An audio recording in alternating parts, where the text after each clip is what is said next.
Hello cricket lovers, अगर आपको भारत और इंग्लैंड के बीच खेले गए पांचवें टेस्ट मुकाबले के तीसरे दिन का खेल पसंद आया हो तो आप इस वीडियो को एक लाइक जरूर करें। दोस्तों, जैसा कि भारत और इंग्लैंड के बीच 5 मैचों की टेस्ट सीरीज खेली जा रही है और इस सीरीज के पांचवें टेस्ट मुकाबले के तीसरे दिन एक बार फिर से भारत और इंग्लैंड के खिलाड़ी आमने सामने मैदान पर उतरे, जहां पर भारतीय टीम दूसरे दिन के अंत तक 8 विकेटों के नुकसान पर 473 रन बना चुके थे और तीसरे दिन भारतीय टीम यहां से आगे खेलना शुरू करती है, जहां पर जसप्रीत बुमराह 19 रन बनाकर खेल रहे थे तो वहीं पर उनका साथ दे रहे कुलदीप यादव 27 रन बनाकर खेल रहे थे और यहां से यह दोनों बल्लेबाज पारी को आगे बढ़ाते हुए खेलना शुरू करते हैं और तभी गेंदबाजी डालने आए जेम्स एंडरसन ने अपनी चौथी गेंद पर कुलदीप यादव को विकेटकीपर बेन फोक्स के हाथों कैच आउट करवा देते हैं और जेम्स एंडरसन अपने टेस्ट करियर में 700 विकेट पूरे कर लेते हैं और कुलदीप यादव 69 गेंदों पर 30 रनों की पारी खेलकर आउट हो जाते हैं। तभी फाइनली नंबर 11 पर बल्लेबाजी करने के लिए मोहम्मद सिराज मैदान पर उतरते हैं। तभी अगले ओवर में गेंदबाजी के लिए शोएब बशीर आते हैं और आते ही अपनी पहली ही गेंद पर जसप्रीत बुमराह को विकेटकीपर बेन फोक्स के हाथों स्टंप आउट करवा देते हैं और अपना इस पारी में 5 विकेट का हॉल पूरा कर लेते हैं। जसप्रीत बुमराह 64 गेंदों पर 20 रन बनाकर आउट हो जाते हैं और यहां पर भारतीय टीम की पहली पारी 477 रनों पे सिमट जाती है और टीम इंडिया इस पारी में इंग्लैंड को 259 रनों की लीड दे देते हैं। और वहीं इंग्लैंड की ओर से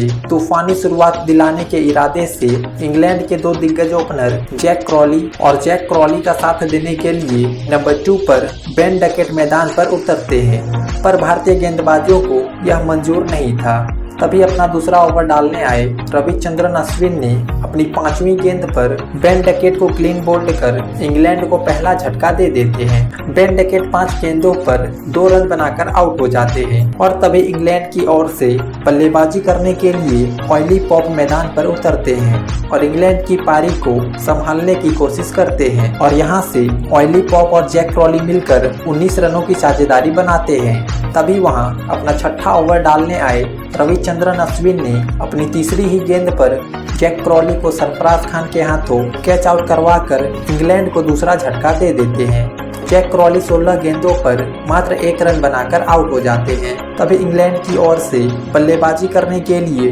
जो रूट मैदान पर उतरते हैं और यहां से ऑयली पॉप और जो रूट मिलकर 15 रनों की साझेदारी बनाते हैं और इंग्लैंड की टीम को 36 रनों के स्कोर तक पहुंचा देते हैं। तभी एक बार फिर से 10वां ओवर डालने आए रविचंद्रन अश्विन ने अपनी दूसरी ही गेंद पर ऑयली पॉप को यशस्वी जायसवाल के हाथों कैच आउट करवाकर इंग्लैंड को पूरी तरह से बैकफुट पर धकेल देते हैं। ऑयली पॉप 23 गेंदों पर 19 रन बनाकर आउट हो जाते हैं। तभी मैदान पर बल्लेबाजी करने के लिए जॉनी बेयरस्टो उतरते हैं और यहाँ से जॉनी बेयरस्टो और जो रूट मिलकर इंग्लैंड की पारी को संभालते हुए आगे खेलना शुरू कर देते हैं। खासकर जॉनी बेयरस्टो एक अलग ही अंदाज में बल्लेबाजी करते हुए नजर आ रहे थे और जहां पर कुछ देर पहले भारतीय स्पिनर विकेट लेते हुए दिखाई दे रहे थे और यह दोनों इंग्लैंड के बल्लेबाज अब भारतीय गेंदबाजों पर पलटवार करते हुए दिखाई दे रहे थे और वहीं देखते ही देखते इन दोनों के बीच 50 रनों की साझेदारी भी पूरी हो चुकी थी। जॉनी बेयरस्टो और जो रूट मिलकर इंग्लैंड की पारी को 92 रनों के स्कोर तक पहुंचा देते हैं और तभी 18वां ओवर डालने आए कुलदीप यादव ने अपनी चौथी गेंद पर जॉनी बेयरस्टो को एलबीडब्ल्यू आउट कर देते हैं और वहीं जॉनी बेयरस्टो 31 गेंदों पर 39 रन बनाकर आउट हो जाते हैं। तभी बल्लेबाजी करने के लिए मैदान पर इंग्लैंड के कैप्टन बेन स्टोक्स उतरते हैं और पारी को आगे बढ़ाते हुए एक मजबूत साझेदारी बनाने की कोशिश करते हैं, पर भारतीय स्पिनरों को यह मंजूर नहीं था। तभी अपना 23वां ओवर डाल रहे रविचंद्रन अश्विन ने अपनी 5वीं गेंद पर कैप्टन बेन स्टोक्स को क्लीन बोल्ड कर इंग्लैंड को 5वां झटका दे देते हैं और फिर से इंग्लैंड की टीम को बैकफुट पर धकेल देते हैं। तभी बल्लेबाजी करने के लिए मैदान पर बेन फोक्स उतरते हैं और यहाँ से यह दोनों खिलाड़ी आगे खेलना शुरू करते हैं। तभी एक बार फिर से अश्विन गेंदबाजी पर आते हैं और अपनी चौथी गेंद पर बेन फोक्स को क्लीन बोल्ड कर इंग्लैंड को छठा झटका दे देते हैं और अपना 5 विकेट का हॉल भी पूरा कर लेते हैं। बेन फोक्स 17 गेंदों पर 8 रन बनाकर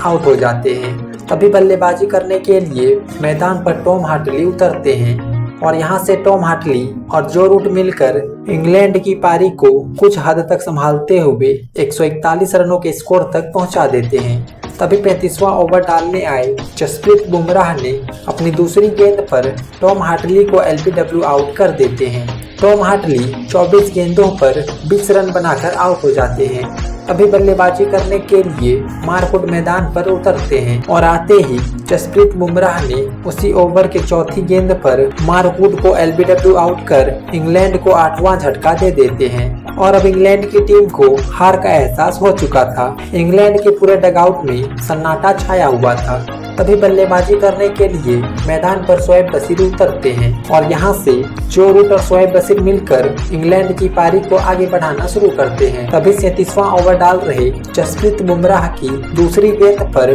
जो रूट ने एक शानदार चौका जड़कर अपने टेस्ट करियर का 61वां अर्धशतक पूरा कर लेते हैं और जहां एक छोर पर विकेट गिरते जा रहे थे और वहीं दूसरी छोर पर जो रूट चट्टान की तरह डटे हुए रन बना रहे थे और यहाँ से जो रूट और शोएब बशीर मिलकर इंग्लैंड के विकेट गिरने के सिलसिले पर रोक लगाते हैं और एक मजबूत साझेदारी बनाना शुरू कर देते हैं और यह दोनों खिलाड़ी मिलकर 48 रनों की साझेदारी बना लेते हैं और इंग्लैंड की टीम को 189 रनों के स्कोर तक पहुंचा देते हैं। तभी गेंदबाजी के लिए आए रविंद्र जडेजा ने शोएब बशीर को क्लीन बोल्ड कर देते हैं और शोएब बशीर 29 गेंदों पर 13 रन बनाकर आउट हो जाते हैं। तभी नंबर 11 पर बल्लेबाजी करने के लिए जेम्स एंडरसन आते हैं और पारी को आगे बढ़ाने की कोशिश करते हैं। तभी 49वां ओवर डालने आए कुलदीप यादव ने अपनी पहली ही गेंद पर जो रूट को जसप्रीत बुमराह के हाथों कैच आउट करवाकर भारतीय टीम को इस मैच में 64 रनों से